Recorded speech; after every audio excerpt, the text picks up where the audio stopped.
তাল দিয়ে আজকে আমাদের বাড়িতে কি হবে আর আমি রেডি হয়ে আজকে কোথায় যাচ্ছি তোমরা পুরো ভিডিওটা দেখতে থাকো, তাহলে তোমরা বুঝতে পারবে। তো চলো ভিডিওটা শুরু করা যাক। Hello guys, welcome to my channel. আমার চ্যানেলে তোমাদের সবাইকে স্বাগত।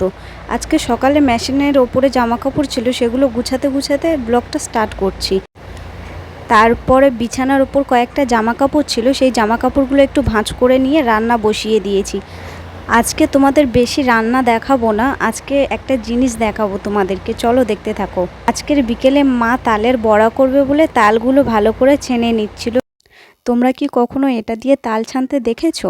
আচ্ছা, তোমাদের বাড়িতে তোমার মায়েরা কিভাবে তাল ছানে অবশ্যই কমেন্টে বলো। বিকেলবেলা তাল ছেনে তারপরে চলে গেলাম রেডি হতে, কারণ আমরা যাব স্টেশনে, সেজন্য রেডি হচ্ছি। আর এদিকে আর একজনের অবস্থা দেখো, সে লিপস্টিক পরছে, দেখো ক্যামেরা দেখে দেখে কেমন। তারপর আমিও একটু রেডি হয়ে নিলাম। প্রথমে একটু ঠোঁটে দিলাম লিপ বামটা, তারপরে চোখে একটু কাজল দিয়ে দিলাম। দুটো চোখে আমার কাজল পরা কমপ্লিট। এবার একটা কানের দুল পরে নেব, নিয়ে তারপরে ঠোঁটে হালকা করে একটু লিপস্টিক দিয়ে দিলাম। লিপস্টিক দেওয়া প্রায় কমপ্লিট। এর মধ্যে আর একজনের জেদ, সেটা কি চোখে আইশ্যাডো পরবে। এই দেখো, দেখো না, দেখো দেখো দেখো দেখো, আমার এটা দাও তো বন্ধু, এইসব কেউ পড়ে?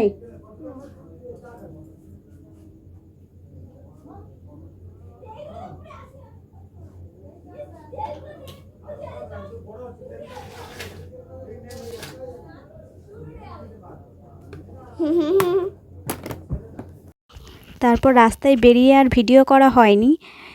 স্টেশন থেকে আমি এটা কিনেছি, কেমন লাগছে আমার হাতে পরে তোমরা বলো। তারপরে বাড়ি ফিরেই মা সেই তালের বড়াটা বানাতে বসে গেল। কি কি দিয়েছে আমি দেখিনি, আর তখন ভিডিওও করা হয়নি। আচ্ছা, তোমাদের কার কার তালের বড়া খেতে ভালো লাগে? আমার তো খুবই ভালো লাগে। তারপরে দিয়ে দিল চিনি, তারপরে তালের পুরো শাঁসটাই দিয়ে দিল। তালের মধ্যে যে চুলের মতো জিনিসগুলো থাকে, ওগুলো পরিষ্কার করে নেওয়া হয়নি বলে বারবার হাতে আটকাচ্ছিল। ওগুলো আগে থেকে পরিষ্কার করে নিলে হয়, কিন্তু করেনি, কোনো অসুবিধা হয়নি পরে। তারপরে অল্প একটু জল দিয়ে ভালো করে মেখে নিয়ে কিছুক্ষণ ঢাকা দিয়ে রেখেছিল।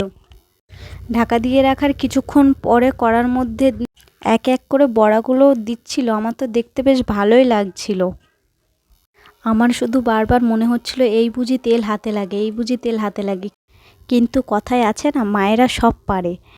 তারপরে বড়া ভাজা কমপ্লিট হয়ে গেলে আরেকজনের অবস্থা দেখো, সে শুধু বড়া তুলে তুলে খাচ্ছে।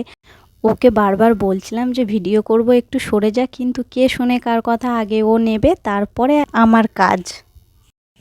আজকে শোবো আমি দিদিদের বাড়িতে, সেজন্য ওদের বাড়িতে চলে এসেছি। আর এখানেই আমি ব্লগটা শেষ করছি। তোমরা ভালো থেকো, সুস্থ থেকো, আর আমার ভিডিওতে লাইক, কমেন্ট অ্যান্ড শেয়ার করে দিও। তো টাটা।